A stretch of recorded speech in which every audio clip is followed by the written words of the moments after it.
Assalamualaikum warahmatullahi wabarakatuh. Halo guys, kembali lagi bersama saya Bobi Red, dan kita kali ini kembali mengomentari video dari Luis Prasetyo yang judul Waduh, Denny Sumargo mualaf. Kita akan langsung nonton videonya, habis itu akan kita komentari. Iya kan, masuk Kristen, kau meyakini Yesus sebagai Tuhan, kau masuk surga. Iya dogma, nonsen. Oh gitu, tidak ada.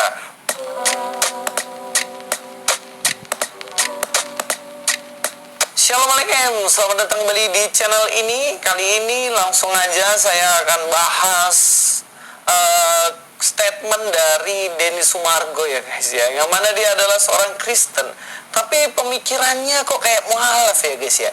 Ya potensi sih sebenarnya, dia ini potensi jadi mualaf karena ternyata dia tidak tahu tentang jaminan keselamatan yang ada di dalam Kristen. Nah, kita akan lihat aja, dan saya sebenarnya membahas ini bukan untuk mau menjatuhkan Mas Denny Sumargo, tapi rencana saya adalah saya ingin meluruskan pemikiran Mas Denny Sumargo, dan juga kalau mau saya bimbing. Jadi gini loh guys ya, orang Denny Sumargo ini bukan orang pertama, bukan orang Kristen pertama yang ngomong seperti ini. Ada beberapa yang lainnya gitu, dan itulah kebanyakan alasan tuh kenapa orang tuh banyak menjadi mualaf. Karena mereka merasa di Kristen tidak ada jaminan keselamatan. Kenapa? Itu nggak make sense kan? Jadi logika berpikir Denny Sumargo mengatakan itu nggak masuk akal, dan kita bagi kita memang begitu adanya guys. Saya sebagai seorang muslim merasakan itu. Kenapa? Saya mengkaji juga kekristenan gitu kan. Dan saya setuju dengan pendapat Denny Sumargo. Karena gini logikanya ya. Karena bayangkan ya, orang Kristen yang membunuh, memperkosa, merampok, lalu mereka dijamin surga dengan hanya percaya Yesus. Berarti dunia nggak adil. Nggak adil kan? Kok bisa seorang perampok, pembunuh itu masuk surga? Karena dia hanya modal percaya pada Yesus. Nah, makanya Islam lebih realistis ya. Islam ya, ketika seseorang itu melakukan pembunuhan ya, perampokan atau kejahatan, kalau dia tidak bertobat, meskipun Islam muslim, dia akan masuk ke neraka, tapi nggak kekal, dihukum dulu untuk mempertanggungjawabkan perbuatannya. Setelah hukumannya cukup, baru dia, karena dia seorang muslim ya, dia punya iman ya, iman itu yang bikin dia masuk surga kekal, tapi tetap harus disiksa dulu di neraka. Itu namanya hukum yang adil. Kayak misalnya kayak orang di Indonesia ini berbuat kejahatan, ya kan? Kejahatannya tuh sama dia tidak mengkhianati negara, dia tidak melakukan pemberontakan, tidak melakukan para pemberontak itu kan kebanyakan kan dihukum mati gitu kan. Nah, tapi kalau dia cuma melakukan kejahatan ya dia dihukum di penjara gitu, nggak dibunuh guys. Kecuali mungkin dia kejahatan berat gitu kan. Intinya adalah masih ada maaf dari Tuhan kepada manusia yang melakukan pembunuhan, tapi tak dihukum guys. Itu logikanya. Jadi logika Islam ini ya, itu yang Denny Sumargo tuh pahami apa mungkin dia sudah membandingkan antara ada Islam dengan Kristen. Dia tahu kalau ada ajaran yang seperti itu, yang lebih realistis mungkin, atau mungkin dia tidak tahu ajaran Islam, tapi dia memang melihat nggak masuk akal nih. Coba anda bayangkan ya, hanya modal percaya tapi melakukan kejahatan itu jamin selamat, nggak bisa gitu ya. Itu melanggar logika. Maka gini, ada waktu itu ya debat ya, ini di awal dulu saya sampaikan ya.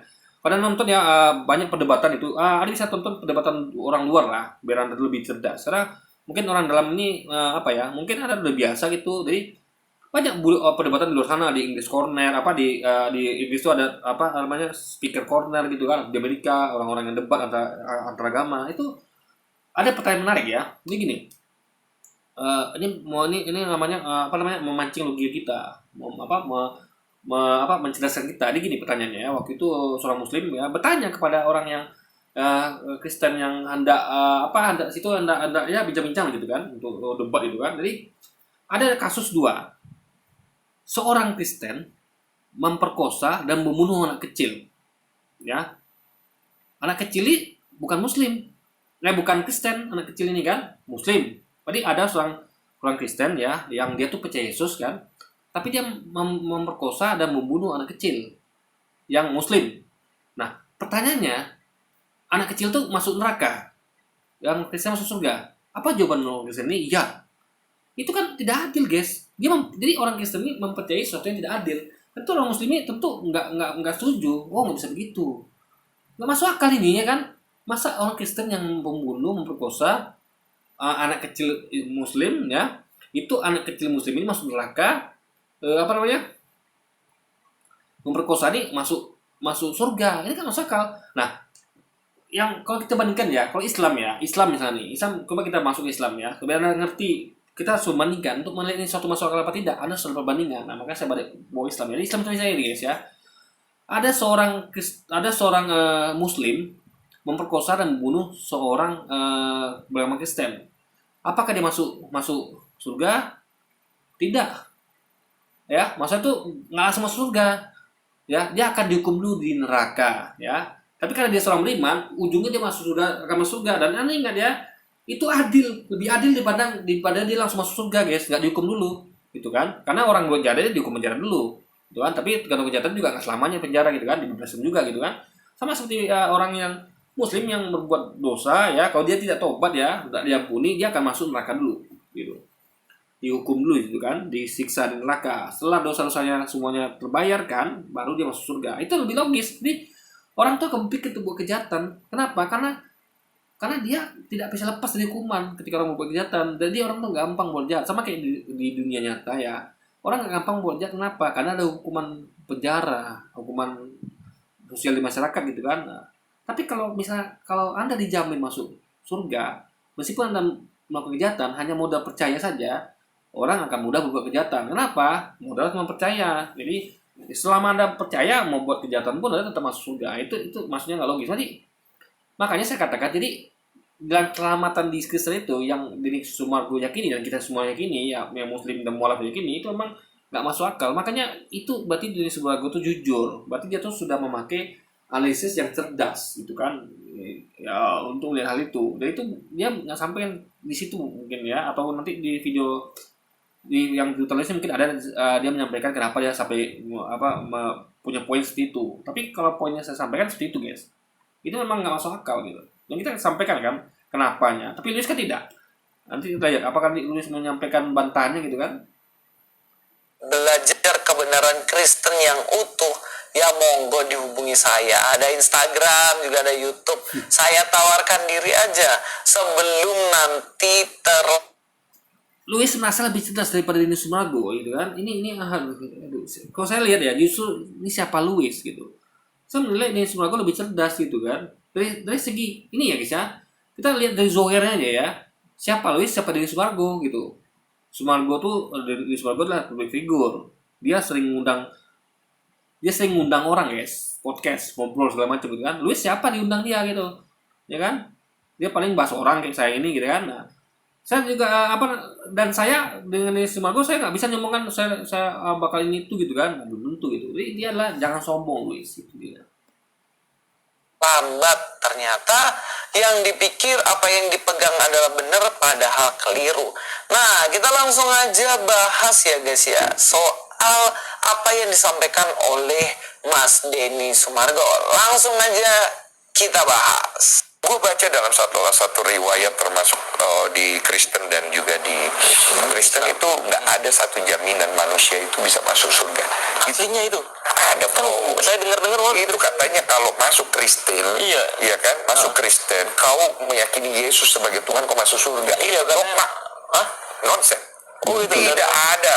Lu masuk Kristen, lu lihat Yesus sebagai jalan kebenaran dan hidup, lu ikutin jalannya, lu perbaharui diri lu masih punya 50-50 kesempatan untuk masuk surga. Itu tergantung juga dari Yesus. Oke. Nggak ada, brother. Karena di dalam itu ada satu kalimat yang jelas, mohon maaf untuk yang Kristen, ya.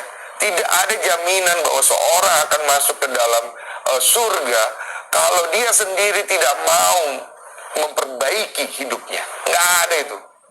Ya sama sebenarnya kayak di Islam juga sama. Jadi nggak ada kepastian untuk masuk surga. Gue baca 50-50. betul. Iya, di situ dia mengatakan bahwa tidak ada namanya jaminan keselamatan di dalam Kristen. Dan jaminan keselamatan itu hanyalah omong kosong menurut dia. Nah, barang ini kita harus lurusin guys. Supaya Jadi maksud dari Sumargo gini, jaminan keselamatan tuh ada tapi 50-50, ingat ya, bukan gak ada sama sekali ya. Jadi Luis ini nggak dengar, dia nggak bisa nangkap apa yang orang sampaikan. Jelas-jelas dari Sumargo mengatakan tidak ada jaminan 100% keselamatan dalam Kristen, yang ada 50-50. Jadi ketika Yesus dikatakan adalah jalan kebenaran hidup, ya kita ikuti dia. Nah itu belum tentu itu. Kenapa? Karena kita nggak mungkin juga sempurna ikuti dia gitu kan. Contoh aja sederhana. Yesus ada sunat nggak, Luis? Nggak sunat. Yesus nggak makan babi, makan babi ya makan babi. Yesus nggak minum anggur, minum anggur nggak? Mungkin masih minum gitu. Lalu mengenai hukum cerai, Yesus mengatakan ya, apabila Anda menceraikan istri Anda, bila dia tidak berzina, itu sama dengan Anda membuat istri Anda berzina. Artinya boleh menceraikan istri kalau dia berzina. Kalau enggak, berarti Anda sama dengan membuat dia berzina. Itu guys, logika. Jadi kalau Yesus kan tidak bolehkan istri bercerai gitu. Nah ini jadi hal seperti itu guys. Jadi misalnya nggak ikut Yesus itu, apalagi orang yang ikut aja belum tentu bisa sepenuhnya ikut gitu kan. Apalagi Yesus yang jelas tidak mengikuti yang Yesus ajarkan.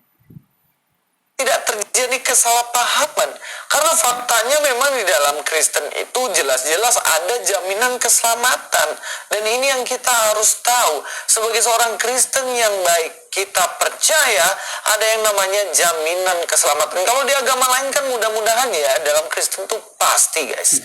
Di dalam Yohanes pasal yang ke-10, di dalam ayat yang ke-28 dikatakan, dan aku memberikan hidup yang kekal kepada mereka, dan mereka pasti tidak akan binasa. Di sini aja kita bisa nilai. Pertama, aku akan memberikan hidup kekal pada mereka. Faktanya mereka tidak hidup kekal. Mereka mengalami kematian. Hidup kekal itu adalah nggak mati-mati guys, gitu kan? Faktanya mereka mengalami kematian. Lalu katakan pasti tidak akan binasa. Faktanya mereka binasa, ya kan? Nah, jadi gini, lalu ya, yang Yesus sampaikan ini adalah mereka. Siapa mereka ini? Gitu. Nah, mereka ini tentu nggak hanya percaya pada Yesus, tentu mereka ikut Yesus, gitu, paham ya? Jadi ayat di John ini adalah merujuk pada orang-orang yang bukan hanya percaya Yesus, tapi juga mengikuti beliau, ajaran beliau gitu. Nah, saya tanya sekarang ya, apakah semua orang Kristen itu mengikuti ajaran Yesus? Enggak semua guys. Apakah Yesus ngajar? Maksud saya adalah apakah Yesus ngajarkan membunuh? Kayak kemarin Irjen Sambo, apakah Yesus mengajarkan membunuh? Kan tidak. Apa Yesus mengajarkan memperkosa seperti orang Kristen yang memperkosa? Kan tidak. Jadi guys, ayat ini ditujukan kepada mereka yang percaya kepada Yesus pada zaman itu, ingat ya, pada zaman itu ya, bukan sama sekarang. Ini adalah ayat pada zaman itu. Jadi waktu zaman itu pun saya wajib percaya pada Yesus, mengikuti dia. Karena Nabi Muhammad belum diutus. Ini berlaku pada waktu itu ya. Jadi mereka ini adalah pengikut Yesus yang mengikuti Yesus, bukan hanya percaya saja guys, gitu loh poinnya. Sampai selama-lamanya, dan seorang pun tidak akan merebut mereka dari tanganku. Statement yang kita harus garis bawahi, bahwa tidak akan binasa. Barang siapa memperoleh hidup kekal itu pasti akan selamat. Dikatakan di situ pasti, bukan mudah. Satu lagi, orang yang kalau ini disematkan pada Yesus sendiri ya, kita pakai logika nih guys, logika, ingat sekali lagi logika. Kalau ini memang disematkan pada Yesus sendiri, Yesusnya binasa. Ingat ya, jangan katakan Yesus nggak binasa, dia binasa. Kapan dia binasa? Ketika dia disalib. Itu keyakinan Kristen. Kalau kita katakan dia binasa, kenapa? Dia diangkat ke langit, diselamatkan. Tapi versi Kristen, dia binasa, ya kan? Itu suatu kepastian. Ketika Yesus salib, dia binasa. Karena binasa adalah mati, ya, mati, meninggalkan kehidupan. Perkara hidup lagi itu lain soal. Yang penting ketika seorang mati itu binasa. Walaupun dia bangkit lagi, hidup lagi. Jadi binasa tuh. Jadi nggak bisa ada katakan ketika orang tuh mati hidup lagi itu namanya binasa, nggak bisa. Karena binasa itu adalah mati. Ketika dia mengalami kematian, ya dia binasa berarti. Nah, kita kalau mau jujur ya, kita semua juga seperti itu. Kita akan binasa, habis itu kita hidup lagi nanti di alam barzah dan di akhir nanti kita hidup lagi. Bahkan di surga nanti, di neraka itu kita dikasih tubuh baru, guys. Hidup lagi gitu. Tapi tetap kita binasa gitu kan. Jadi Yesus saja binasa. Masa dia menjadikan suatu hal yang tidak binasa pada orang-orang gitu kan. Nah, jadi tidak masuk make sense. Kecuali kalau mungkin dia masukkan adalah hidup kekal nanti di surga, guys. Tapi faktanya adalah di surga dan neraka kita tetap hidup kekal gitu. Oh enggak ya, enggak. Di neraka memang kita hidupnya enggak kekal. Kenapa? Karena kita hidup dimatikan, disisa mati, hidup lagi dimatikan gitu. Berulang guys, hidup mati di neraka itu kita disisa hidup mati gitu guys. Di neraka pun kita enggak kekal. Dan kita mengalami hidup mati gitu kan. Kalau di surga berarti hidup kekal. Dan kalau itu dimasukin Yesus, kita setuju. Hidup kekal yang berarti di surga nanti, bukan di dunia ya. Nah, itu poinnya. Tapi tetap ini seperti saya katakan tadi, ini untuk mereka yang bukan hanya percaya pada dia, tapi mengikuti dia gitu. mudah-mudahan. Dan juga bahkan tidak ada yang dapat merebut mereka dari tangan Yesus sendiri. Jika kita percaya pada Yesus yang adalah Tuhan dan Juru Selamat. Jadi kalau Anda baca Alkitab Luis baik-baik ya, Anda juga bisa Google sendiri ya. Anda ketikkan kalau anda susah mencarinya di Alkitab cetak itu ya, di buku itu ya. Anda ketika saja Alkitab online ada. Saya punya referensi di Alkitab paralel itu banyak versi. Ada versi ayatnya draft, versi Selaber dan segala macam ya. Cukup lengkap di situ kan di Alkitab paralel itu ya. Anda ketikkan kata-kata mudah-mudahan atau dengan izin Tuhan. Kata-kata seperti itulah yang hal-hal yang kalau Islam itu disebutkan istilah Allah atau mudah-mudahan, Anda akan menemukan banyak sekali ya kata-kata itu di dalam Alkitab ya. Jadi yang keluar dari para nabi ya atau dari Alkitab sendiri, kata-kata mudah-mudahan itu ada guys di Alkitab. Jadi Jadi itu harus baca kitab dia, ya kan? Jadi banyak ditemukan kata-kata kayak yang mirip seperti mudah-mudahan atau ya semoga gitu kan. Jadi kayak semoga Tuhan semoga kamu akan apalah gitu, kayak hal itu guys. Jadi itu adalah ya memang nggak ada yang pasti gitu. Dalam arti gini, dia kitab sendiri mengatakan ada kata-kata seperti itu yang cukup banyak. Jadi anak bisa mengatakan itu pasti nggak ada guys. Kalau gitu caranya ya gampang, orang tinggal masuk Kristen lalu nggak masalah dia melakukan kejahatan, kan nggak gitu ya logikanya. Makanya di Sumargo ini cerdas dia dan disambung oleh Marcel kan, iya Islam juga begitu ya, berarti matching. Sesuatu yang cerdas itu harus matching harusnya guys gitu. Jadi kalau Islam itu logika, Islam juga begitu logika sama, karena logika tuh nggak bisa. Ini logika guys ya, saya katakan logika kenapa? Nggak mungkin seorang yang jahat itu tidak menerima hukuman dulu kecuali dia bertobat gitu kan. Jadi nggak cukup hanya modal percaya, sama kayak Muslim juga begitu. Anda bayangkan ya, kalau gitu ajaran yang sama kayak Kristen ya, maksudnya ajaran yang disampaikan Luis ya, ada bayangkan ya kalau Muslim seperti itu. Saya tanya Bebe, untuk apa kita tuh menghindari hal-hal seperti kejahatan, seperti membunuh dan segala macam? Toh masuk surga pasti. Maka Islam mengatakan mudah-mudahan. Makanya dengan hal itu kita menghindari hal-hal yang buruk, hal-hal yang maksiat. Kenapa? Karena mudah-mudahan, ya kan, nggak ada kepastian. Ya dalam artian Anda tuh kalau mau, karena manusia tuh nggak pasti guys, kita nggak pasti, kita tuh tentu nggak sempurna. Kalau kecuali Anda bisa pastikan nih, Anda adalah kayak Nabi Muhammad, maksum, nggak melakukan dosa, itu bisa Anda pastikan. Tapi tidak butuh rahmat dari Allah gitu kan, izin Allah gitu. Anda bayangkan ya, bagaimana bisa Anda mengatakan itu suatu pasien, tapi Anda tahu ada namanya izin. Paham ya? Contoh gini, sederhana saya kasih contoh yang gampang ini. Ya kan? Anggap Anda bekerja di suatu perusahaan, ya kan? Bekerja di suatu perusahaan. Ya. Anggap Anda kenal sama bosnya, kenal teman baik gitu kan, disayang sama bos itu, ya. Bukan disayang, ya. Anda belum masuk kerja nih, Anda mau melamar kerja situ, tapi Anda yakin, saya pasti terima gitu. Kenapa? Anda kata gitu ya, mungkin Anda kenal bosnya, kenal yang punya gitu kan. Tapi sebelum Anda betul-betul hubungi dia, ya, sebelum dia betul-betul ada teken kontrak, itu harus putih, Anda bisa mengatakan itu pasti. Karena bisa hal terduga bisa terjadi. Contoh, ya kan, Anda datang ke sana lalu melamar, Anda kadang-kadang pasti nih, kamu ngelamar sana ya, pasti terima nggak? Oh pasti gitu kan. Kenapa? Wong itu yang punyanya teman saya atau yang punya papa saya atau gimana. Nah rupanya ya, karena dia ngomong pasti, rupanya kita kan nggak tahu nih apa terjadi kemudian ya. Nah, rupanya ada hal yang tidak kita ketahui. Rupanya gini contohnya, lalu dia datang melamar ya kan, lalu dia dengan pede masuk, rupanya ada kejadian. Misalnya kayak tanpa sepengetahuan dia, rupanya perusahaan itu adalah sedang mengurangi karyawan. Jadi gimana menambah karyawan, sedangkan yang harganya mau dibuang itu, pusing bosnya tuh kan, aduh ini buangnya siapa yang mau kita cut ini, ntar Anda mau masuk gitu kan. Nah, tentu Anda akan tolak gitu kan, meskipun Anda kenal gitu kan, atau ada hubungan keluarga atau apapun itu kan, atau mungkin tiba-tiba ada suatu yang diketahui, contoh misalnya kayak tiba-tiba orang bosnya ini lagi nggak mood gitu kan, ada masalah ya, itu Anda dengan pede datang gitu kan.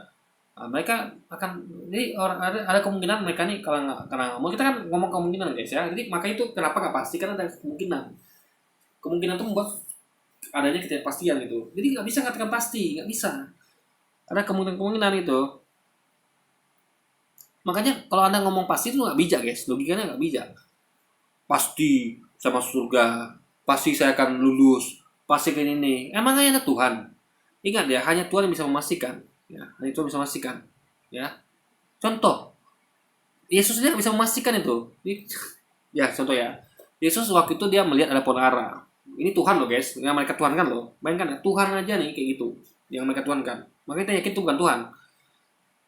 Bisa nggak Yesus pastikan itu pohon ara itu ada buahnya? Nggak bisa, makanya dia butuh mendekat. Ya kan? Oh, Yesus berharap semoga nih pohon ara ada buahnya. Rupanya pikiran meleset. Pohon ara nggak ada buahnya karena belum musimnya berbuah. Berarti Yesus nggak tahu ini pohon ara memang belum musim berbuah. Lalu marah dia mengutuk pohon ara itu. Itu berarti Yesus tuh masih mungkin guys. Mungkin nih pohon ara nih punya buah nih, makanya mendekat. Jadi Yesus sendiri tidak pasti gitu. Paham ya? Yang mereka Tuhan aja itu mengalami hal yang tidak pasti. Ya kan? Masih ragu-ragu. Ini pohon ara ada buahnya nggak sih? Atau ragu-ragu contoh ketika dia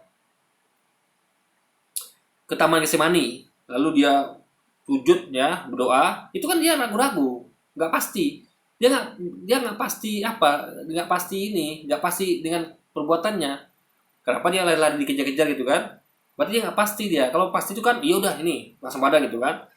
Kemana dia B. Kayak contoh dia menyuruh muridnya untuk beli pedang. Adakah kalian uang untuk beli pedang? Nggak ada kata muridnya. Ya udah, jualah jubah dan beli pedang. Kalau dia memang pasti bakal gunakan pedang itu fight melawan yang menangkap dia akan perintahkan itu pedang pasti gunakan untuk melawan. Karena pedang nggak mungkin cuma untuk hiasan kan. Nah, tapi apa terjadi?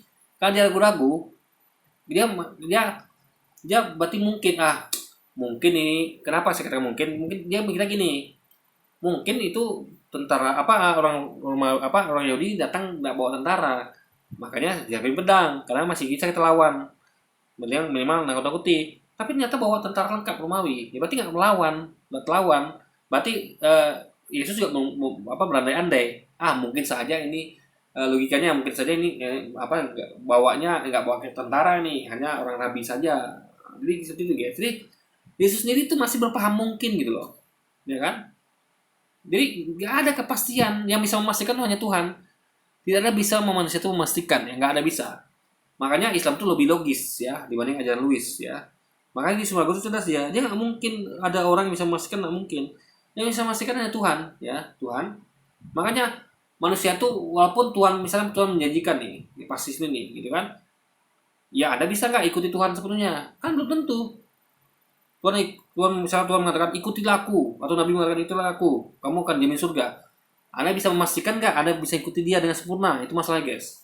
Makanya nggak masuk akal ketika ada seorang yang membunuh, merampok, meskipun dia beriman dia masuk surga langsung, enggak. Dia akan masuk neraka dulu. Jadi itu namanya nggak pasti. Mungkin masuk surga dulu, baru masuk neraka dulu, masuk surga gitu. Jadi nggak ada yang bisa memastikan orang masuk surga itu kecuali Tuhan itu sendiri. Ya kan, bukan Louis Pasteur, bukan para pendeta, bukan. Makanya di surga itu cerdas dia paham. Hanya Tuhan yang bisa memastikan orang itu masuk ke surga. Makanya kita belum ada kepastian dalam artian gini loh guys ya. Kepastian itu timbul ketika kita sudah masuk surga, itu baru pasti. Soalnya yang masuk surga nggak bisa memastikan dia masuk surga. Ngerti nggak maksudnya kan? Contoh misalnya gini ya, sebenarnya. Ya tadi yang saya berkata gitu kan. Gini ya, kita mau pergi ke suatu tempat kemasya. Di situ kita kenal tuh ownernya gitu kan. Kita dipastikan akan dibolehkan masuk sama dia gitu. Akan bolehkan masuk.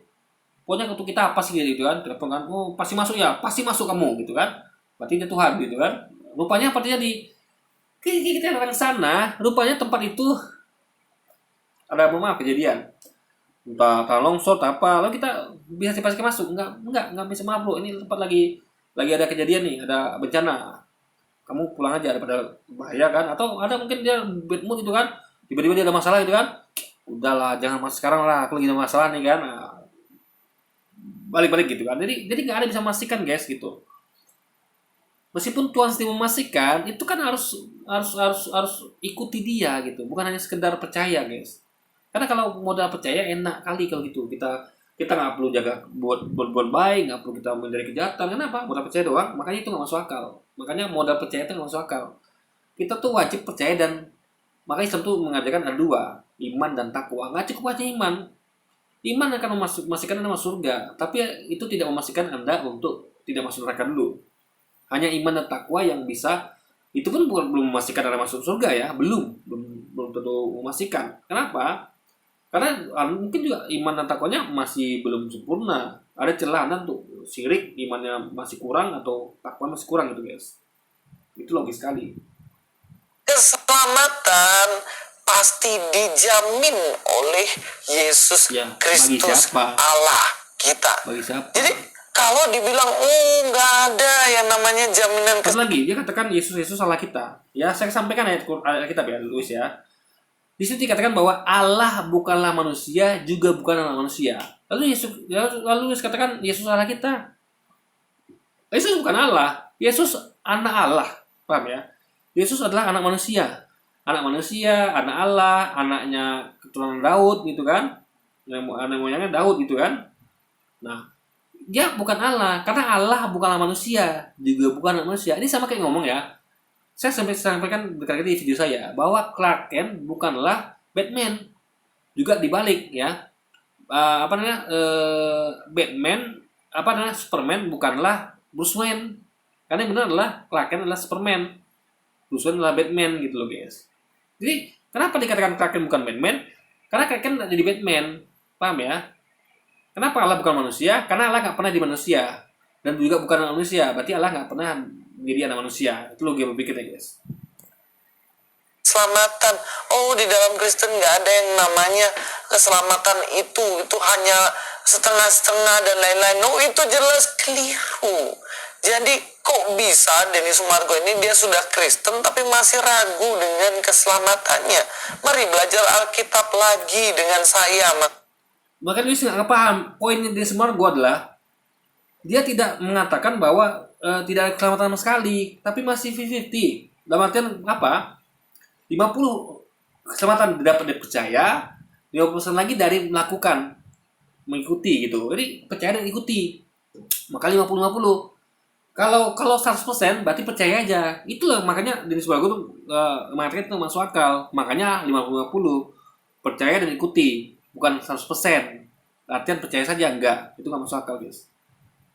Dan ini saya tawarkan, nggak perlu biaya, gratis, tis. Dalam Yohanes 3:16, karena begitu besar kasih Allah akan dunia ini, sehingga ia telah mengaruniakan anaknya yang tunggal, supaya setiap orang, nih perhatikan, setiap orang yang apa?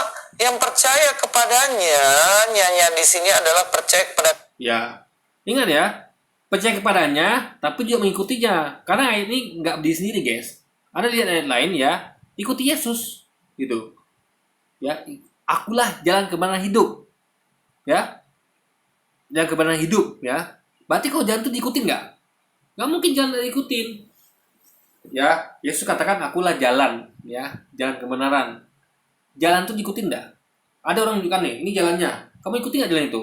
Ikuti. Nggak bisa aku adalah jalan menuju ke Padang, lalu Anda cuma diam situ aja. Oh ya, saya percaya ini jalan ke Padang, lalu tidak Anda ikuti, Anda nggak bakal sampai Padang. Maka ketika Yesus katakan akulah jalan kebenaran hidup, ya jalan itu diikutin. Makanya ayat ini nggak berdiri sendiri, ya.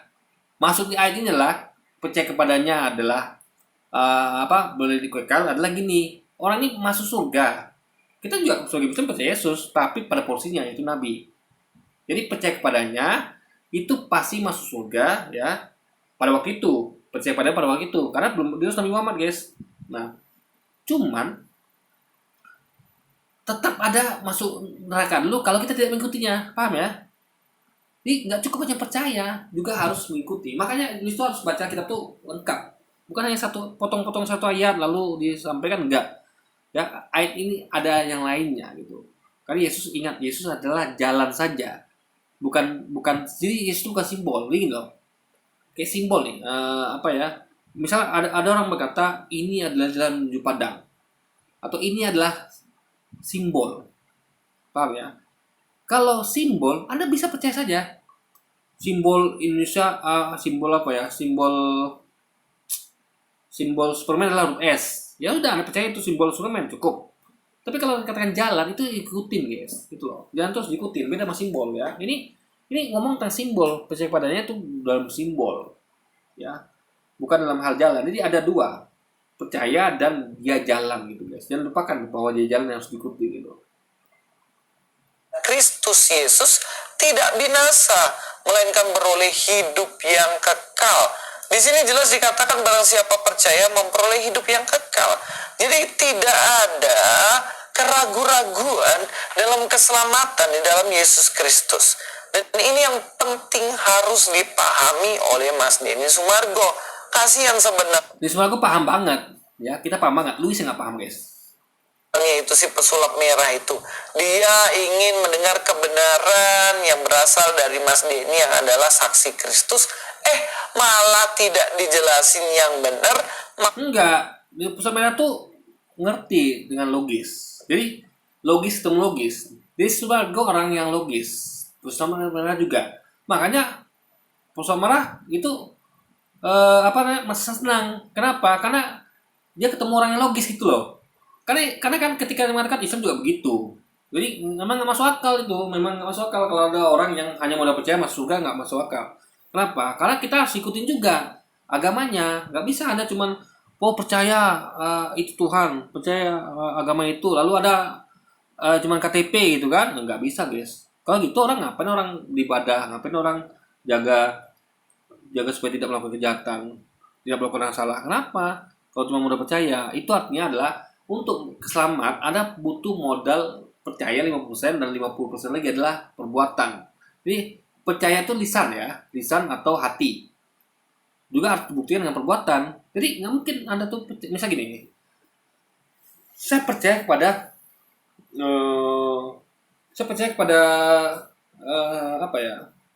seorang guru lah gitu. Kalau Anda percaya pada guru itu, ikuti dia, apa dia ajarnya dengarkan gitu. Masa Anda percaya pada seorang guru lalu Anda ikuti guru lain, atau Anda acung-acung, kan bisa begitu. Jadi orang misalnya ini, kamu percaya kepada Yesus tapi nggak ikut dia, itu belum bisa dikatakan lengkap. Jadi nggak cukup hanya modal percaya guys, karena kalau orang cuma modal percaya, betapa gampangnya. Jadi surga tuh murah harganya. Kenapa? Orang nggak perlu lagi buat baik segala macam. Orang modal percaya aja kan, tapi tidak. Yesus katakan akulah jalan, sehingga Anda harus ikuti jalan itu, bukan hanya percaya kepada jalan itu, bukan hanya percaya jalan itu ada, tapi jalan itu harus diikuti juga gitu. Makanya butuh iman dan takwa gitu loh guys. Ya ucapan hati dan perbuatan.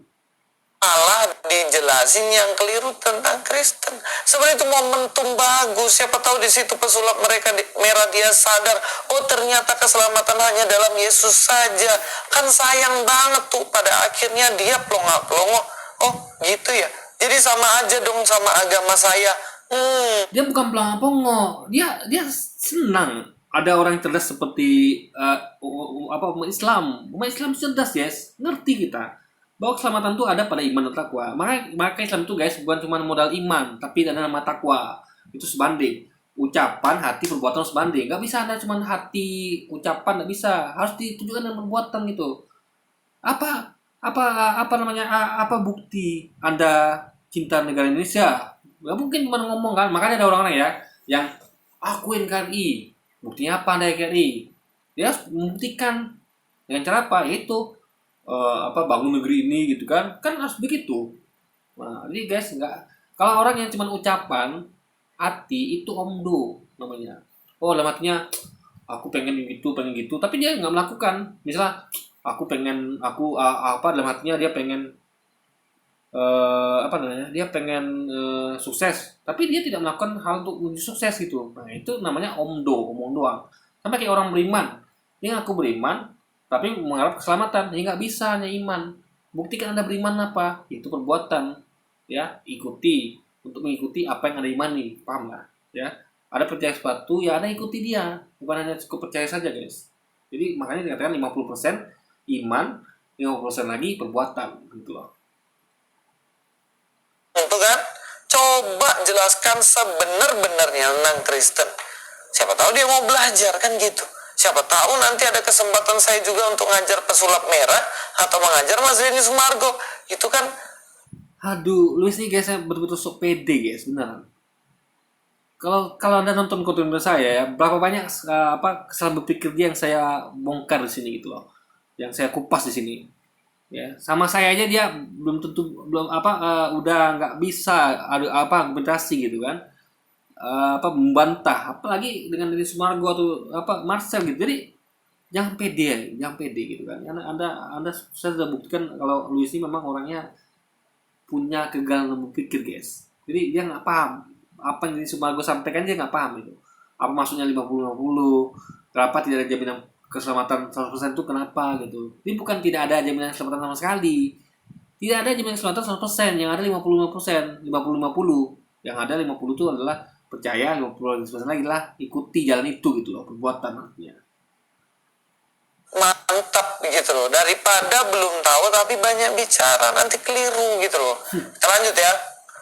Dalam Roma 8 ayat 38 sampai 39, sebab aku yakin bahwa baik maupun hidup, baik malaikat-malaikat maupun pemerintah-pemerintah, baik yang Ingat, Roma ya. Roma adalah negara yang Roma adalah kota yang negara itu adalah kaisarnya menjajah tempat kelahiran Yesus ya, Romawi ya. Yunani itu Romawi guys, tapi intinya adalah termasuk itu orang yang berkuasa di situ. Karena bayangkan ya, Romawi berkuasa atas daerah kelahiran Yesus gitu. Jadi nggak bisa dipercaya kata-kata dari Roma, nggak bisa dipercaya. Sama kayak misalkan Indonesia dijajah Belanda atau Jepang. Masa kita percaya pada kata-kata ada misalnya Indonesia dijajah Jepang, lalu ada ayat bunyinya Jepang, lalu atau Belanda gitu, karena bisa guys. Jadi kita udah bisa pakai logika. Dan ini bukan kata-kata Yesus ya, enggak. Ini kata-kata orang yang selain Yesus. Jadi dan pasti bukan 12 murid Yesus, pasti. Karena ini judulnya Roma, gitu kan? Roma, bukan nggak ada hubungan sama sekali dengan Yesus atau murid-muridnya guys. ada sekarang maupun yang akan datang, atau kuasa-kuasa baik yang di atas maupun yang di bawah, ataupun Kecuali yang ngomong itu Yesus sendiri. Ini yang ngomong bukan Yesus. Jadi Anda kan jalan itu namanya Yesus. Kenapa Anda ikuti orang yang selain Yesus gitu loh? Itu poinnya. sesuatu makhluk lain tidak akan dapat, perhatikan, tidak akan dapat memisahkan kita dari kasih Allah yang ada dalam Kristus Yesus Tuhan kita. Ya. Kalau ngomong tentang kasih, ya, Anda tahu nggak kasih? Kasih itu nggak bisa kita tuh menutup mata, nggak bisa. Contoh, ketika ada saya mengasihi anak saya, ya, saya tidak akan membiarkan dia terjerumus, guys. Mungkin nggak saya dikatakan mengasihi anak saya, lalu saya biarkan dia membunuh, merampok, memperkosa tanpa menghukumnya? Nggak bisa. Ketika dia melakukan kesalahan, saya akan hukum dia agar dia menjadi lebih baik gitu. Justru kalau saya membiarkan dia, berarti saya nggak kasih. Paham ya? Ini kasih Allah itu hanya logika kalau kita itu kita tuh dihukum ketika buat salah gitu. Itu bukti kasih Allah. Jadi kasih itu kan bukan hanya tutup mata membiarkan orang itu salah, enggak. Jadi ketika ada salah koreksi, itu bukti kasih. Berarti dia peduli. Ini misal kita kayak Anda misalnya kayak Anda anggaplah Anda melatih bela diri. Kalau Anda kalau Anda sayang pada murid-murid Anda, ketika salah Anda akan hukum untuk membuat mental lebih tangguh, membuat itu lebih keras gitu kan. Jadi kalau Anda nggak kasih sayang, berarti Anda biarkan dia salah. Anda narkoba, Anda biarkan narkoba, mabuk, biarkan mabuk. Ya Anda hukum, biar dia berubah. Jadi kasih itu guys, makanya ada namanya reward and punishment, ya. Reward and punishment. Kalau Anda cuma ngasih reward, nggak ada punishment, berarti Anda nggak sayang. Contoh kayak di perusahaan aja ya. Bukti perusahaan itu sayang pada karyawan adalah dia mengenakan reward dan punishment. Reward adalah hadiah ketika karyawan ini melakukan prestasi. Punishment ketika karyawan ini salah. Nah, kalau dia tidak kasih punishment, hanya reward saja, ya, berarti dia nggak peduli sama karyawan ini. Kenapa? Karyawan dibuat salah, biarkan saja gitu kan. Itu mata perusahaan ini, itu berarti nggak sayang dia. Orang sayang itu akan pengen karyawan lebih baik. Jadi ketika salah dihukum agar karyawannya menjadi karyawan terbaik, gitu, paham ya? Karyawan yang perfect, yang bagus gitu. Nah, jadi karena yang bikin sayang sama karyawan itu kan dengan prestasi dia. Mana ada perusahaan yang sayang sama karyawan yang nggak berprestasi? Makanya adanya namanya punishment juga selain reward. Jadi bukti kasih itu bukan hanya reward guys, ya, tapi juga punishment. Makanya Tuhan tuh menciptakan surga dan neraka. Jadi ada reward namanya surga, ada hukuman namanya neraka. Untuk apa gunanya? Agar orang-orang itu baik semua. Karena kalau Tuhan yang menciptakan surga, ada neraka, orang-orang akan melakukan kesalahan-kesalahan. Kenapa? Nggak ada hukuman. Maka saya katakan kasih itu berhubungan dengan reward dan punishment, berhubungan dengan hukuman dan hadiah, guys. Makanya kita nggak cukup hanya percaya. harus juga perbuatan juga di ini apa dilakukan juga gitu. Kasih Allah adalah ingin menyelamatkan kita dan tidak bisa dikatakan di situ, tidak ada yang bisa memisahkan baik yang ada di atas, di bawah, di kanan, di kiri, dimanapun makhluk lain dan lain-lain, semuanya tidak bisa melepaskan kasih Allah dengan kita, umatnya yang akan diselamatkannya. Jadi ini dari 3 ayat ini aja udah pasti jaminan keselamatan itu ada. Jadi ketika misalnya contoh kayak orang tua menghukum anaknya karena anaknya misalnya narkoba, apa itu bukti orang tua itu sayang? Sayang, guys. Justru ketika orang tuanya membiarkan anaknya narkoba, apa namanya ya melakukan hal-hal yang buruk, itu berarti orang tuanya nggak sayang sama anaknya. Makanya tanda untuk sayang orang tua itu sayang sama anaknya, dia kasih perhatian, hukuman kalau anak salah, sehingga anaknya tidak melakukan kesalahan itu lagi, sehingga anak selamat, guys. Itu lebih berpikir seperti itu ya. Kan mudah-mudahan Mas Denny Sumargo. Jadi mari belajar dengan baik dalam hal ini. Dan yang lebih aneh lagi seperti yang dia katakan bahwa sebenarnya kalau mau selamat ya lu ikutin jalan itu dan lu perbaiki jalan lu, hidup lu. Dan di situ pun 50-50 lu bisa selamat, bisa enggak.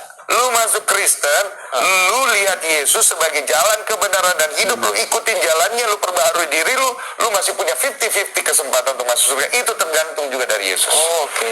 Nggak ada, brother. Nah, Iya, itu tergantung gitu. Kenapa? Karena nggak ada yang bisa memastikan. Misal gini nih, Anda pede, Anda udah ikut gitu kan, belum tentu beliau mengira gitu karena sudut pandang. Paham ya logikanya ya? Jadi apa yang baik menurut kita anggap kita yang ikuti dia nih. Belum tentu. Paham ya? Jadi kan ada banyak persepsi. Paham ya? Jadi kayak tafsiran misalnya ya, makanya Islam tuh ada tafsiran ya guys ya. Jadi kayak ulama nih beda pandangan ya dalam hal-hal ini, makanya dapat mazhab. Karena ketika orang ngomong itu ada sudut pandang, pasti orang A mungkin anggapnya B beda sama orang B, C, D gitu kan, karena tiap orang punya sudut pandang gitu. Nah jadi nggak ada yang bisa memastikan 100% gitu kan, makanya tergantung juga sama orang itu. Oh, apakah kamu sudah tepat gitu, paham ya logikanya. Cuma gini, misalnya kayak gini, contoh gitu gampang ya. Ketika Anda latihan bela diri ya, Rus ya, kasih contoh nih, guru mempraktekkan jurus, Anda ikuti, Anda merasa sudah sesuai itu dengan yang guru praktekkan, tangkisan begini, pukulan gitu kan. Orang itu guys ya, ketika dia melihat itu kan yakin ya, pasti yakin deh, karena orang guru langsung praktekkan. Tapi yang terjadi, kalau semua orang tuh murid, kan ada murid tuh banyak situ kan, dalam satu program bela diri yang latihan bersama itu ketika guru mempraktekkan. Ayo murid-murid ikutin saya semua gerakan hup gitu misalkan, pukulnya begini. Semua murid ikutin. Semua murid sudah sudut pandang yang sama. Aku benar nih. Itu kenapa? Yakin benar. Itu contohnya di depan mata. Nggak mungkin mata aku nih salah niat gitu kan. Tapi tetap sang guru akan mengecek sesuatu muridnya. Oh, kamu kurang tepat ini. Kurang tepat ya. Meskipun guru udah mencontohkan dan diikuti murid, tetap ada peluang tidak tepat. Kurang tepat gitu kan, atau mungkin salah total. Nah, jadi apa yang terjadi? Guru akan keliling inspeksi.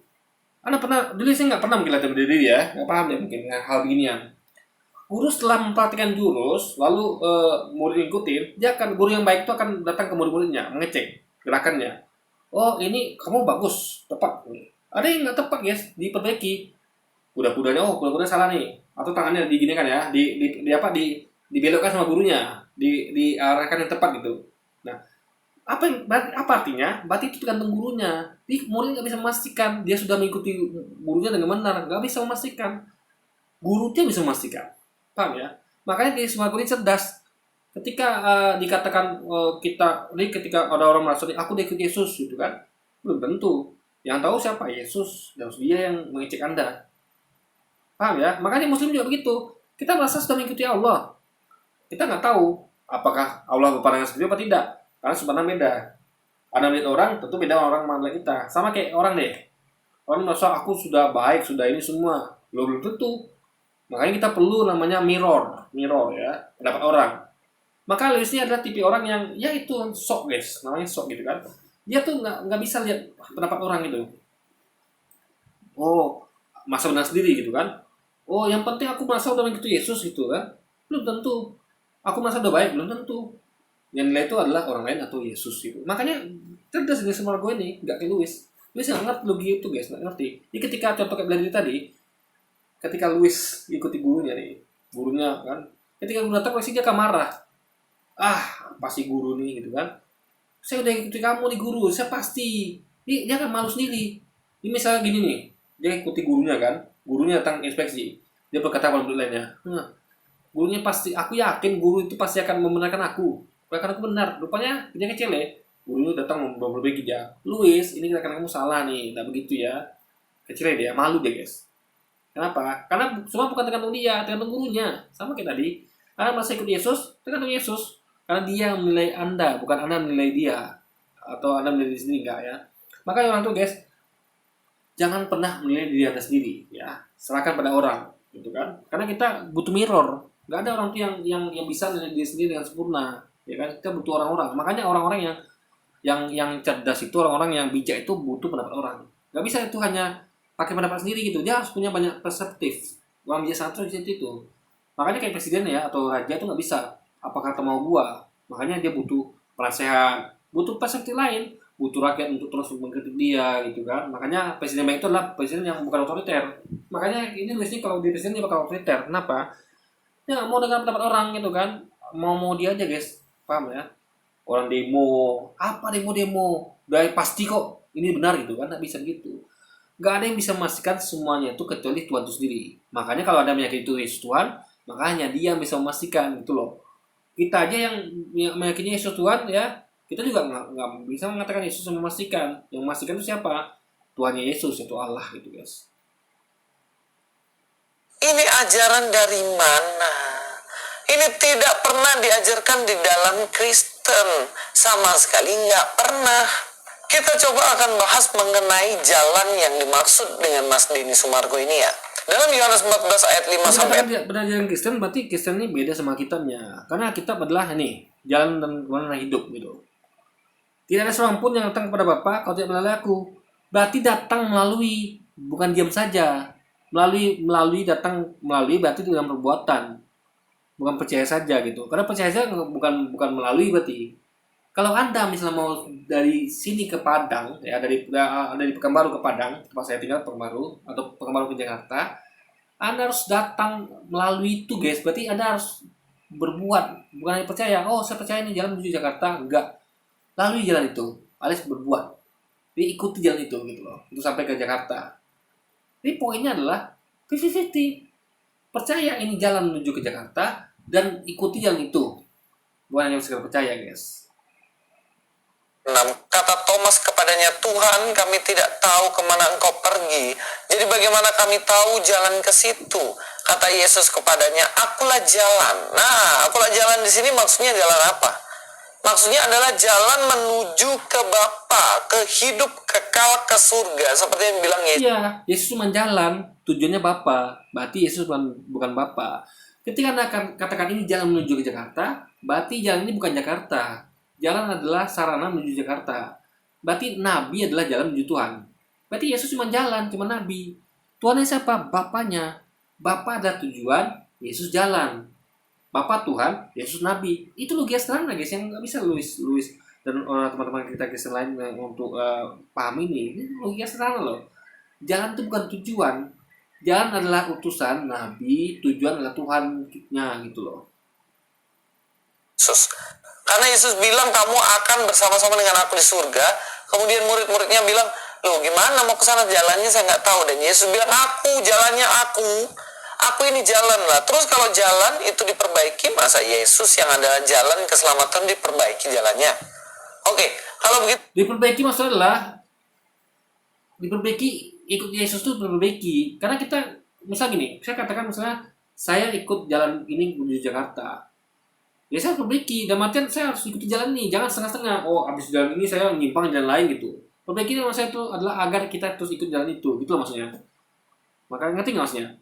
Karena kita nggak mungkin dipastikan ikut jalan ini terus gitu, kan? Kadang-kadang ada penyimpangan. Ada nggak saya tanya orang yang betul taat? Nggak ada guys.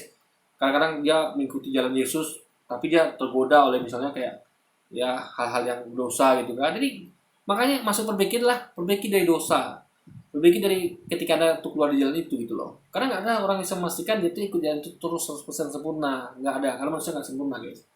Manusia itu apa namanya tetap berpeluang untuk melakukan dosa gitu kan, maka harus terus diperbaiki. Itu hidup kita yang kita perbaiki. Berarti kita jalan selamatnya melalui perbuatan baik kita, dan itu berarti jalannya bukan Yesus, jalannya adalah kita. Benar nggak? Karena di sini dibilang jalannya itu Yesus. Believe in Christ, percaya kepada Yesus, itu Jalan itu diikutin, bukan hanya percaya. Ya, itu Lucian tidak paham guys. itulah jalan menuju hidup kekal.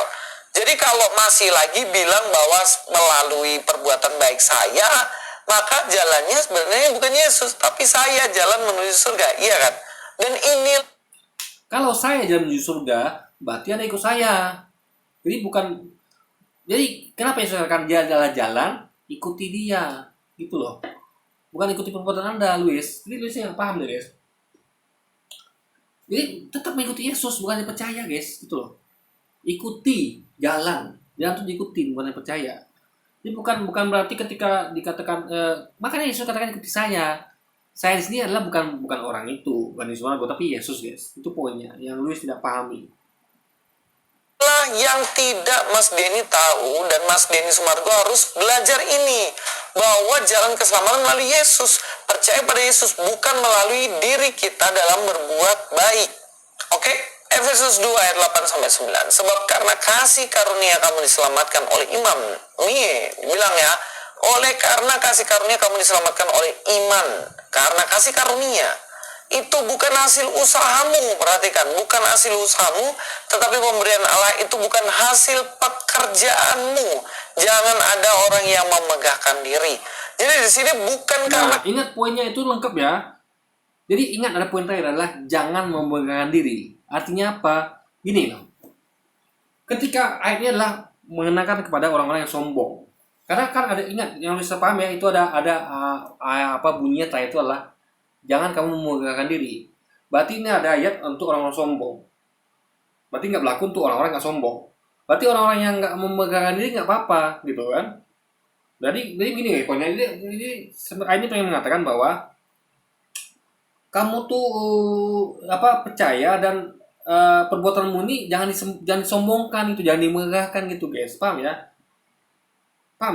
Jadi gini loh, satu paket. Jadi ini pengen ngomong ini guys, kita tuh harus percaya, lalu kita tuh ikutin, berbuat ya, tapi bukan perbuatan kita itu, maksudnya tuh kita boleh sombong maksudnya gitu guys. Karena sesungguhnya kalau kita berbuat ya, atau menghasilkan sesuatu, tapi kita tidak tidak respect ya, tidak percaya atau tidak atau malah sombong ya, itu jadinya nggak ada nilainya, paham ya? Makanya dalam Islam ini sama kayak Islam guys.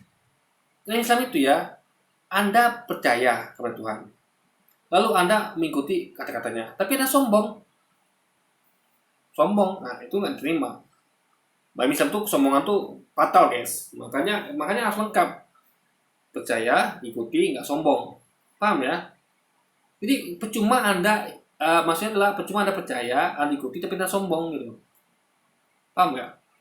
Contoh kayak di perusahaan lah. Anda percaya sama perusahaan, Anda ikuti aturannya tapi Anda sombong. Paham ya? Sombong. Jadi di perusahaan tuh ngomong gini nih, terang tenteng. Oh, karena saya masuk karena saya ikut peraturan perusahaan, karena saya melakukan apa yang perusahaan suruh, akhirnya perusahaan ini jadi maju karena saya. Suka nggak bos sama Anda? Nggak suka guys. Sama Tuhan seperti itu. Jadi kalau Anda melakukan seperti tadi, membanggakan diri, perbuatan Anda sia-sia. Iman perbuatan Anda sia-sia. Itu maksudnya itu seperti itu. Makanya Luis tuh nggak bisa memotong ayat dan membuang yang kata-kata membanggakan diri. Itu satu paket. Kalau Anda beriman, Anda berbuat, tapi Anda sombong, sama aja. Yang Anda perbuat itu nggak ada artinya. Sama kayak Anda sombong ketika Anda sudah di perusahaan itu ya, karena saya perusahaan itu maju, kok nggak ada saya perusahaan itu maju. Karena yang saya perbuatnya adalah ngikuti atau perusahaan. Nggak bisa bos menerima itu. kamu kok sombong gitu kan? Yang ada di-kick, walaupun ada ikuti aturan perusahaan atau berprestasi. Siapa juga yang mau nerima karyawan sombong, ya kan? Itu intinya. Jadi nggak ada orang suka sama orang sombong, guys. Ini poinnya adalah itu ayat mengenai maksudnya itulah Anda percuma percaya, percuma berbuat, itu nggak ada artinya kalau Anda sombong gitu maksudnya. Perbuatan kita bukan karena usaha kita sehingga kita bisa diselamatkan. Karena di sini dibilang karena kasih karunia, karunia yang dari Allah, bukan. Iya, memegahkannya mana? Memegahkannya mana? Kan Luis kan motongnya ini namanya. Poinnya ada situ, janganlah memegahkan diri, gitu, paham ya?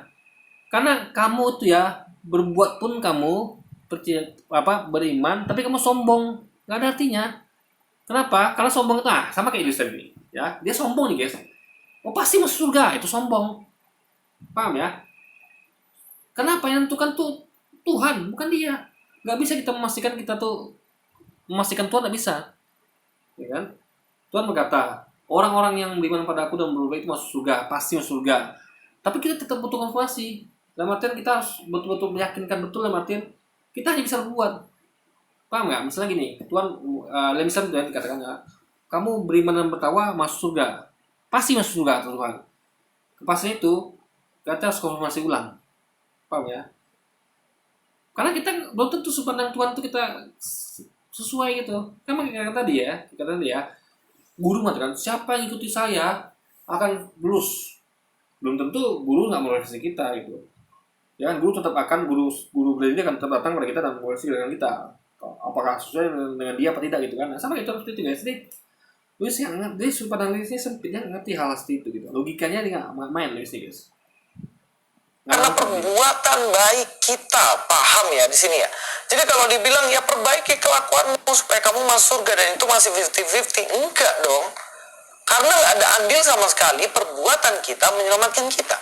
Dan bahkan di dalam sombong gitu, ya kan? Sombong itu poinnya. Ada ayat tadi berkata mengenai memegahkan diri, sombong. Ini poinnya harus lengkap Luis. Luisnya nggak lengkap ya. Dia tidak menyampaikan bahwa itu ada kesombongan juga di dalamnya gitu. Jadi nggak cukup hanya. Jadi Luis ini dia tidak menyampaikan lengkap. Itulah makanya orang ini yang ngerti kita sendiri guys. Ayat yang ngomong A dia nggak sampaikan. Dia nggak ngerti ayat ngomong tentang apa gitu kan. Janjian baru, perjanjian lama, keselamatan dalam Kristus itu bukan mudah-mudahan, bukan 50-50, tetapi 100% pasti masuk surga ketika kita percaya kepada Yesus yang adalah Tuhan Juru Selamat. Ya, termasuk membanggakan diri, masuk sombong gitu. Boleh orang sombong masuk surga boleh. Tadi ini dikatakan janganlah kamu memegahkan diri, dilarang menyombongkan diri guys, dilarang. Jadi itu makanya saya katakan ya. Nggak cukup hanya iman, percaya dan melakukan, tapi juga jangan sombong gitu, ya. Amat yang mengorbankan dirinya. Jadi orang yang mengatakan masuk surga 100% itu orang sombong guys. Coba yang bisa memastikan hanya Tuhan. Lalu Anda katakan saya pasti masuk surga 100%. Sama kayak misalnya saya pasti lulus dari ujian karate, nggak bisa. Meskipun Anda masa yakin nih, Anda sudah ikuti, Anda mainkan ya, seorang yang masuk karate atau bela diri apapun itu, atau seorang murid yang belajar ya, dia masa yakin, gurunya begitu dia ikutin, gurunya ngomong A dia ikutin, gurunya ngomong B dia ikutin, lalu dia ujian, yakin dia pasti lulus, pasti dapat 100, nggak bisa, itu sombong namanya. Yang bisa memastikan siapa? Gurunya. Meskipun dia masuk sama mengikuti gurunya, itu maksudnya guys, paham ya? Guru perintahkan atau bos, kamu kerjakan ini ya, itu tentu kita akan dapat kenaikan pangkat. Bisa aja mungkin ada kekurangan di situ gitu kan. Karena sebenarnya bos beda. Oh, kamu kan sesuatu begini. Udah saya ikutin bos, tapi enggak, ini ada salahnya gitu.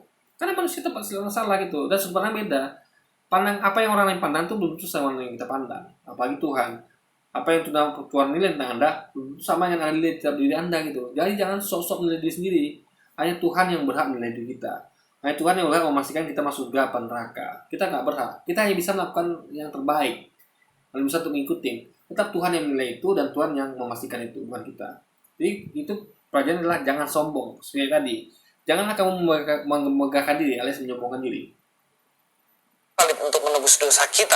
Inilah Kristen sejati, bukan Kristen KTP. Kalau Kristen KTP ya bingung-bingung gitu loh. Karena tidak mau mengenal Allah yang sejati. Ini semua gue nggak bingung. Dia katakan nonsen, pede, guys. Ini semua gue tuh pede, ya. Dan kita saya upload untuk semua gue. Dia seorang Kristen yang cerdas. Dia paham logika, dia paham ayat. Saya sampaikan ayat. Luis ini nggak sampai, nggak paham ayat yang disampaikan itu. Ini semua gue pasti paham ayat ini, karena dia pakai logika itu untuk mengatakan itu, bahwa keselamatan itu adalah 50% 50%. Tergantung pada Tuhan itu sendiri, dan tergantung pada perbuatan kita, dan tergantung pada kesemuan kita gitu guys. Ini semua satu paket. Dan Kristus yang juru selamat kita. Dalam Titus 3 ayat 5, pada waktu itu dia telah menyelamatkan kita bukan karena perbuatan baik yang telah kita lakukan, tetapi karena rahmatnya.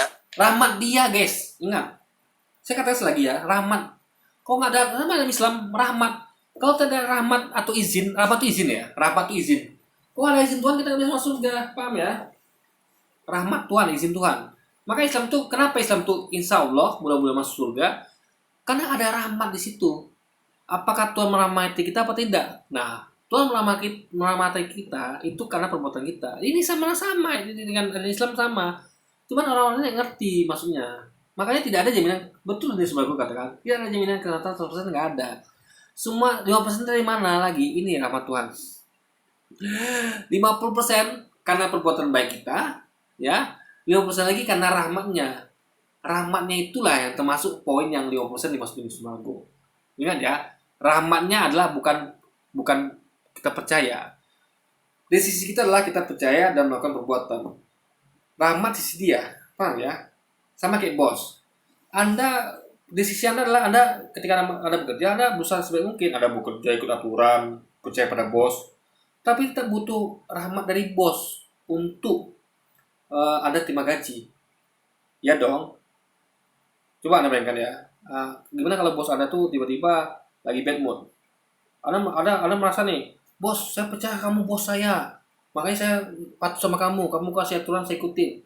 Bos katakan, ya saya lagi nggak mau rahmatin kamu karena saya lagi ada masalah nih. Atau mungkin menurut kamu sebegitu bro, tapi menurut saya kamu banyak kurangnya. Kamu kira itu saya perintahkan? Bukan itu. Sudut pandang bisa beda, bos sama karyawan. Nah itu maksudnya rahmat itu. Tergantung bos juga. Makanya tergantung rahmatnya, berarti tergantung Tuhan itu juga. Itu maksud Denny Sumargo. Tergantung Tuhan itu juga gitu, bukan hanya tergantung manusia. Jadi manusia berbuat, Tuhan menentukan. Paham ya? Murid berbuat, guru menentukan gitu loh. Jadi masuk surga itu tergantung dua, dari pihak manusianya dengan beriman, percaya dan berbuat baik, dari Tuhannya dengan izin rahmatnya gitu guys. Itu poinnya. Makanya 50-50 di sisi manusianya, 50% di sisi Tuhannya gitu loh. Oleh permandian kelahiran kembali dan oleh pembaharuan yang dikerjakan oleh Roh Kudus. Perhatikan, bukan karena perbuatan baik yang kita lakukan. Jadi keselamatan dalam Kristen bukan karena perbuatan baik yang kita lakukan. Ini yang harus dipatenkan, dimatrekan dalam setiap. Nggak ngerti lu sini ya. Maksudnya bukan karena perbuatan baik, ya. Maksudnya adalah perbuatan baik itu nggak bisa kalau nggak ada rahmat. Dalam artian penilaian dia gitu. Menurut Anda baik, tapi dia belum tentu gitu kan. Sama kita yang saya katakan berkali-kali. Kalau Anda bekerja, Anda merasa sudah melakukan perbuatan baik, ikut aturan perusahaan. Belum tentu di mata bos begitu. Atau kayak di bela diri, Anda merasa sudah melakukan aturan, melakukan apa yang diajarkan. Belum tentu guru Anda tepat yang dia ajarkan itu loh guys. Tetap tergantung rahmat izin guru itu, rahmat izin Tuhan itu loh.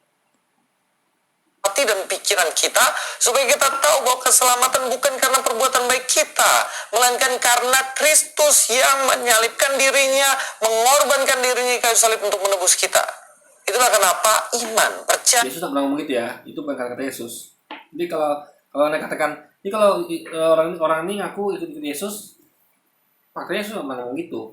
Mereka malah ikuti orang-orang yang selain Yesus, yang ngomong itu bukan Yesus ya, tapi mereka malah ikuti itu. Kalau kita tidak, kita hanya mengikuti Yesus. Apa yang Yesus ucapkan, kita ikuti. Maka Yesus tidak pernah mengatakan, aku salib untuk ini itu, nggak pernah kita ikuti. Kenapa? Yesus tak pernah ngomong seperti itu guys. Dalam karya Yesus inilah yang menyelamatkan. Yang lebih parah lagi dari Mas Denny Sumargo adalah dia berani mengatakan bahwa di dalam Alkitabnya orang Kristen itu tidak ada jaminan keselamatan. Justru dikatakan di situ kalau kamu tidak memperbaiki kelakuanmu, kamu tidak bisa masuk surga. Karena di dalam itu ada satu kalimat yang jelas, mohon maaf untuk yang Kristen, ya. Tidak ada jaminan bahwa seorang akan masuk ke dalam surga kalau dia sendiri tidak mau memperbaiki hidupnya. Nggak ada itu.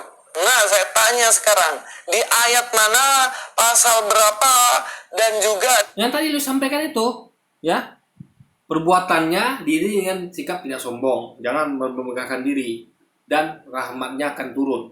Paham ya? Karena rahmat itu mungkin turun kalau Anda sombong gitu loh. Anda berbuat tapi sombong, yang ada gunanya, nggak ada rahmat. Jadi ya, Anda perlu kualifikasi masuk surga ya. Ini saya sampaikan ya. Ini ayatnya Luis minta ya, yang dia sampaikan tadi itu ayatnya tuh. Saya perlu lagi menyampaikan ayatnya guys. Dia sampaikan itu tadi yang Luis ini kan. Dia nggak paham. Sama surga adalah ya, sama Anda butuh berbuat tadi kan, butuh percaya, butuh berbuat, jangan sombong, dan tergantung juga pada rahmatnya. Ya, butuh rahmatnya. Kalau dia nggak merawati Anda percuma. Nah, rahmat itu turun dengan poin adalah berbuat tapi nggak sombong, gitu loh guys. Ya, jadi bukan melarang perbuatan. Oh, bukan kamu jangan berbuat baik, bukan. Berbuat baik tapi jangan sombong. Itu poinnya kita tadi ya, yang harus nggak paham. Disuruh berbuat baik tapi jangan sombong. Maksudnya adalah perbuatan baik itu akan sia-sia kalau Anda sombong gitu loh. Nggak akan turun rahmat guys. Itu poinnya di situ. di dalam kitab yang mana ada statement itu? Karena dari awal sampai akhir nggak ada statement yang bilang bahwa kamu perbaiki kelakuanmu maka kamu akan selamat. Nggak ada. Bahkan dikatakan tadi yang kita bahas bahwa bukan karena perbuatan baik kamu diselamatkan, tapi karena kasih karunia Allah. Jadi pola pikirnya harus dibalik. Bukan berbuat baik supaya masuk surga, tetapi karena kita telah diselamatkan oleh Kristus, maka Ya, kalau itu nggak usah berbuat baik ya, Luis ya. Nggak usah. Nggak ada gunanya. Kan bukan itu kan. Makanya logis guys. Orang masuk surga itu karena berbuat baik dan tidak sombong gitu. Kalau gitu ngapain berbuat baik kita kalau bukan itu yang bikin masuk surga kan? Ngerti nggak Anda? Ketika orang tuh membuat target goal ya. Oh, aku mau surga nih. Apa yang dibutuhkan? Requirement namanya. Kebutuhan masuk surga apa? Oh, percaya saja. Orang akan easy mengikuti itu aja. Nah, kan saatnya cuma percaya. Berarti saat lain nggak ada, ya udah cukup percaya. Ngerti nggak maksudnya? Sama kayak misalnya kayak tadi udah deh kamu percaya sama aku aja, nggak usah ikut aku pun nggak apa-apa gitu. Ya orang akan apa, kayak guru nih, kamu mau pintar ya, percaya sama saya. Lalu ada percaya gitu aja? Enggak. Masuk guru itu adalah, boleh cerdas akan nangkap, masuk guru adalah percaya dia dan ikuti dia gitu loh. Jadi hati-hati juga guys. Jadi Anda harus cerdas dalam. Jadi kalau ada guru mengatakan kamu mau cerdas nak, percaya pada saya. Terus katakan oh ya, saya udah percaya pak. Lalu dia merasa cerdas enggak? Maksudnya percaya guru itu dan ikutin gitu loh, dengan perbuatan, dan jangan sombong.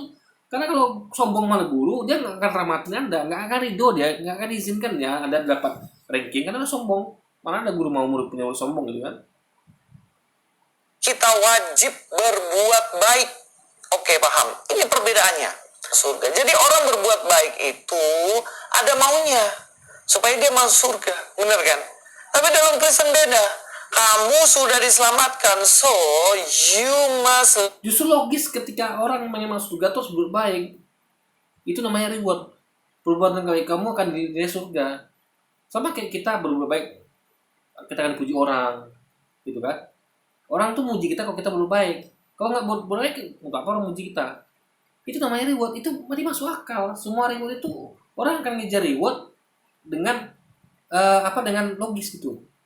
Apa dibutuhkan untuk dipuji orang, buat baik. Apa dibutuhkan untuk masuk surga, buat baik. Orang kan belum lomba. Jadi syarat itu guys, syarat itu adalah membuat orang itu untuk melakukannya gitu. Jadi kalau itu syarat itu nggak ada, ngapain tuh capek-capek gitu. Misal gini nih, kamu kalau kamu mau jadi tentara, ya kan? Ada di tentara nih, perlu di tentara. Kamu harus ikut pelatihan tentara, ikuti saya sebagai komandan gitu kan. Siap komandan kita bilang. Itu loh guys. Ya kan? Kalau enggak orang nggak semangat. Ya kan? Ngapain kita latihan? Nggak perlu kok. Kita nggak latihan pun cuma butuh percaya sama komandan kita masuk di tentara kan nggak begitu guys. Orang nggak akan semangat kalau tidak ada iming-iming, paham ya? Iming-iming itu jadi iming-iming itu ada positif negatif. Jadi iming-iming kan positif tuh, masuk surga, kamu harus berbaik masuk surga itu kan positif, ya ikutin gitu. Kalau nggak ada iming-iming berbuat baik, orang ngapain berbuat baik coba? Coba salahnya ya. Justru karena ada iming-iming berbuat baik masuk surga, orang kan belum lama melakukan kebaikan. Makanya Islam lebih logis. Kenapa umat Islam tuh harus belum lama melakukan kebaikan? Karena itu akan membuat masuk surga. Jadi orang semangat, ayo berbaik, nanti kita masuk surga. Coba kalau nggak ada itu, orang pikir ngapain berbaik, nggak ada rewardnya gitu kan. Jadi logika terus jalan guys. Jadi masuk surga tuh butuh rahmat, izin rahmat, ridhonya Tuhan itu sendiri. Karena itu bukan sudut dia, apa yang dia pandang itu beda dengan anda pandang. Kalau anda sudah ikuti, udah baik, udah percaya, itu menurut dia gitu. Mungkin dalam hati anda ada sedikit kesyirikan gitu kan, agak percaya tapi anda masih pergi ke dukun misalnya, atau anda merasa udah berbuat baik ternyata itu beda sama yang Tuhan inginkan gitu kan. Nah, lihat itu guys. Love your neighbor, your enemy. Jadi semua ini penting untuk kita tahu bahwa karena Kristus menyelamatkan kita, maka kita harus berbuat baik karena kita juga mengasihi Allah kita. Begitu, motivasinya lain. Dalam Roma dikatakan, karena itu saudara-saudara demi kemurahan Allah aku menasihatkan kamu supaya kamu mempersembahkan tubuhmu sebagai persembahan yang hidup, yang kudus dan berkenan kepada Allah. Itu adalah ibadahmu yang sejati. Nah ingat, berarti kan disuruh mempersembahkan, disuruh gak diperintahkan, diikutin nggak? Diikutin, baru timbul rahmat dia gitu loh. Di Tuhan tuh memberikan perintah-perintah yang harus kita ikutin. Masa nggak ikutin perintah ini? Itu loh logikanya. Jadi Tuhan tuh kasih rahmat karena anda ikuti perintahnya. Kalau coba anda tidak ikuti perintah ini, mau nggak Tuhan rahmati anda? Nggak mau dia. Ngapain ngerahmatin orang yang tidak mau ikut perintah kita gitu kan? Perintah Tuhan gitu kan? Nih, ibadah yang sejati menyerahkan hidupnya. Janganlah kamu menjadi serupa dengan dunia ini, tetapi berubahlah oleh pembaharuan budimu, sehingga kamu dapat membedakan mana yang kehendak Allah, apa yang baik, yang berkenan kepada Allah, dan sempurna.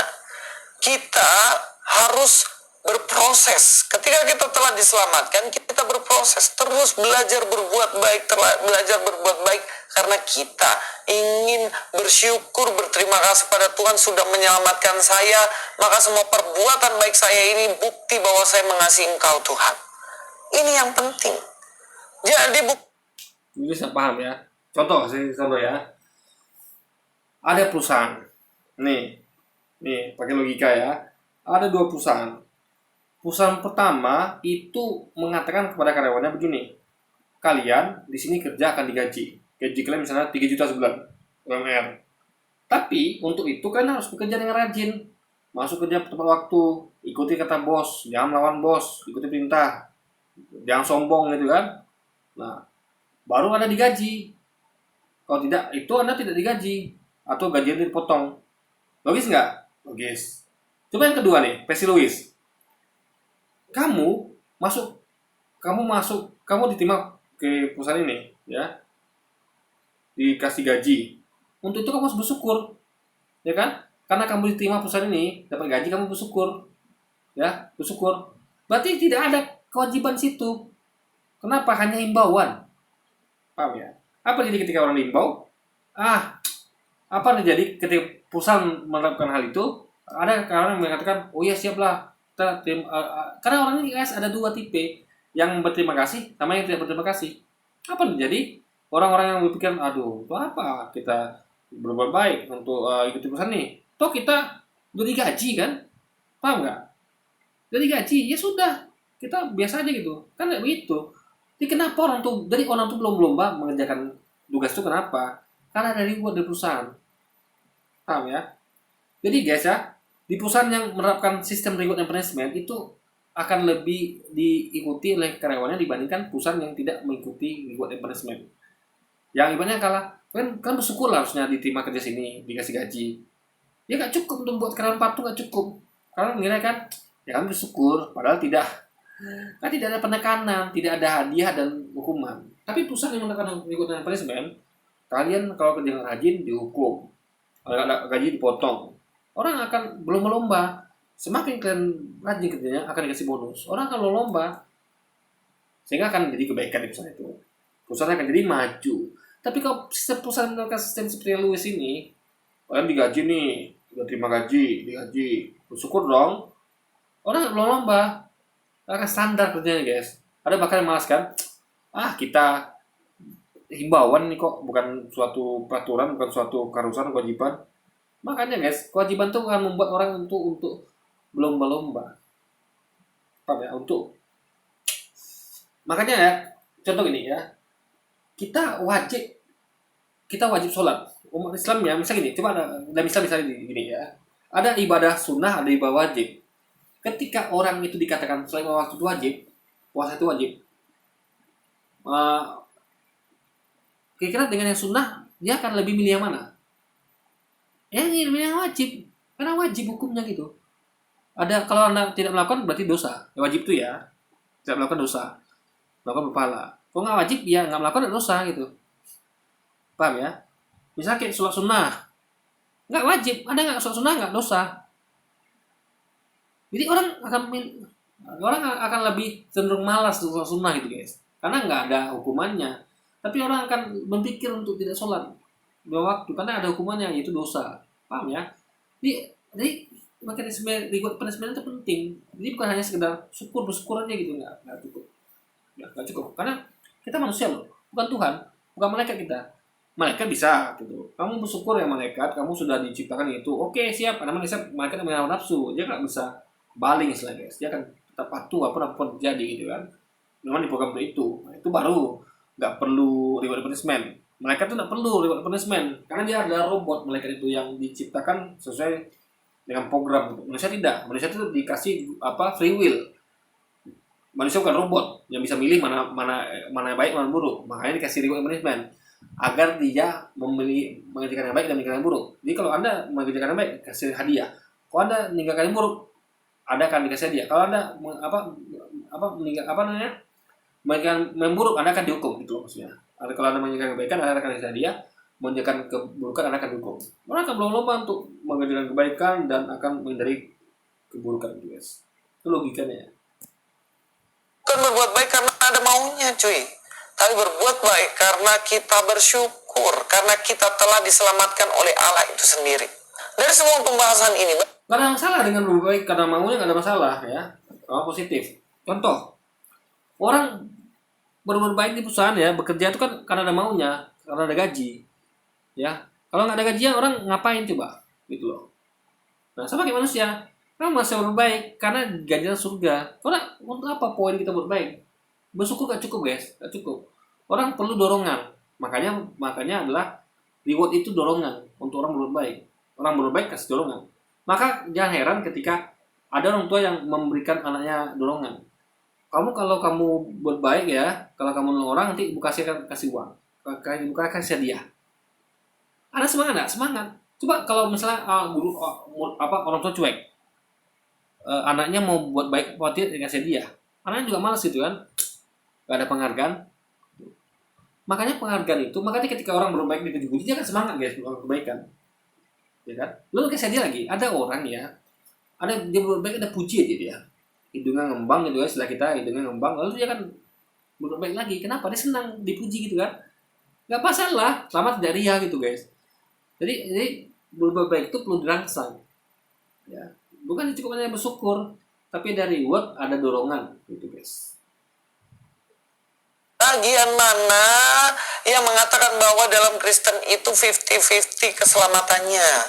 Bagian mana ayat menyatakan bahwa perbaiki dulu kelakuanmu supaya kamu masuk surga? Di mana?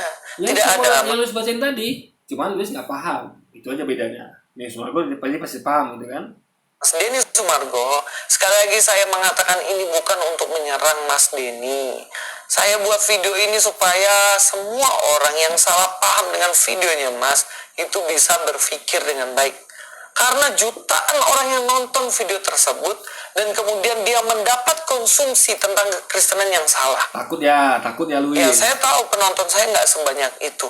Setidaknya berapapun penonton saya, setidaknya mereka boleh paham akan kebenaran. Karena saya yakin yang banyak Yang bikin videonya paham kebenaran, gimana mau dia mau penontonnya paham kebenaran itu kan? Mending penontonnya di Sumargo. Jadi guys ya, penonton di Sumargo tuh ya, analisis ya, itu kan lebih cerdas daripada penontonnya Luis. Karena Luis dari Sumargo cerdas dan sudah saya buktikan, udah saya kasih analisisnya, kenapa gitu kan? Luis kan tidak kasih analisis tadi nih, dia cuma nuduh-nuduh aja gitu kan. ya belum tentu benar, iya kan? Ya, saya menawarkan diri juga. Kalau mau belajar tentang Alkitab, monggo dipersilahkan. Saya akan ajari dengan senang hati. Oke, sampai ketemu di video selanjutnya. Luis Prasetyo. Oke, jadi mungkin sekali lagi guys. Jadi sekali lagi ya, di Sumargo itu benar. Apa yang disampaikannya adalah 100% benar ya.